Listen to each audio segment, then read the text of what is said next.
సందేశం ఏమీ అక్కర్లేదు, మనకి డౌట్ ఏం అక్కర్లేదు.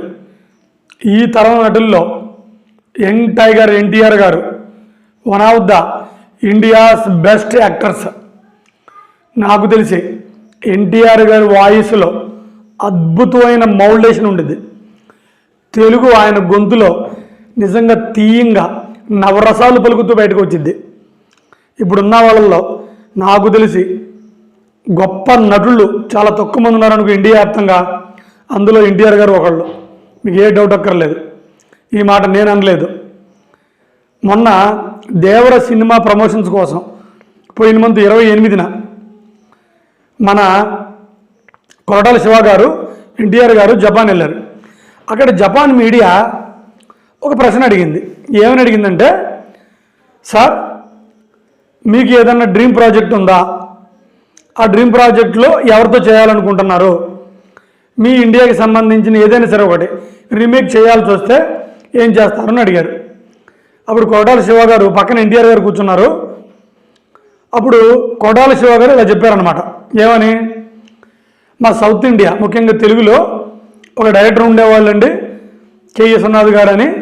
కె విశ్వనాథ్ గారు ఆయన లెజెండ్ యాక్టర్. కమలాసన్ గారితో లెజెండ్ యాక్టర్ కమలాసన్ గారితో సాగర సంగమం అనే సినిమా తీశారు. ఆ సినిమా ఒక అద్భుతం. అది మన భారతదేశానికి సంబంధించిన, ముఖ్యంగా మన సౌత్ ఇండియాకి సంబంధించిన భారతదేశ కల్చర్ని చెప్పిద్ది. ఆ సినిమాలో లెజెండ్ యాక్టరు కమలాసన్ గారు నటించారు, సాగర సంగమం. ఆ సినిమా నేనే కాదు, మా సౌత్ ఇండియన్ డైరెక్టర్ చాలామంది దాన్ని రీమేక్ చేద్దాం అనుకున్నారు.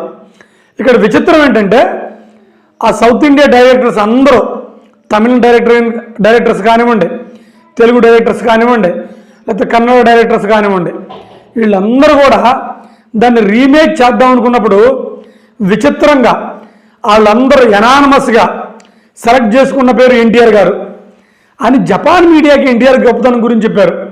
ఇప్పుడు పక్కన కూర్చున్న మన ఎన్టీఆర్ గారు కూడా ముసిముసి నవ్వులు నవ్వుకున్నారు. ఇది నిజంగా ఇప్పటివరకు మనకి చాలామందికి తెలియదు. ఇప్పుడు కొరటాల శివ గారు అంటేనో లేకపోతే ఇంకో డైరెక్టర్ అంటేనో మనకి ఎన్టీఆర్ గారిని ఎంచుకోవడం కరెక్టే. ఆ మాత్రం డ్యాన్సు, ఆ మాత్రం ఆహుభావాలు, ఆ మాత్రం వాయు గొంతు మౌల్డేషను అనుకోవచ్చు. అయితే తమిళనాడు డైరెక్టర్లు కూడా, కన్నడ సినిమా డైరెక్టర్లు కూడా ఆ సినిమాను తీద్దాం అనుకున్నప్పుడు ఎవరు ఇప్పుడు చేయగలరు ఆ పాత్రను అంత గొప్పగా అనుకుంటే ఎన్టీఆర్ గారి పేరు ఎత్తారంట. ఏమైనా సరే ఎన్టీఆర్ గారు నటనలో ఆయన ఒక అద్భుతం, ఆయనకున్న వాయిస్ ఒక అద్భుతం. ఆయనకి ఇంకా సరైన పిక్చర్ ఆయనకి ఇంకా పడలేదు.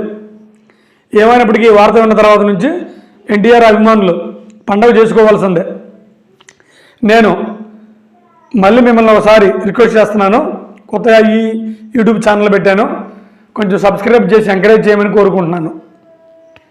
నమస్కారం.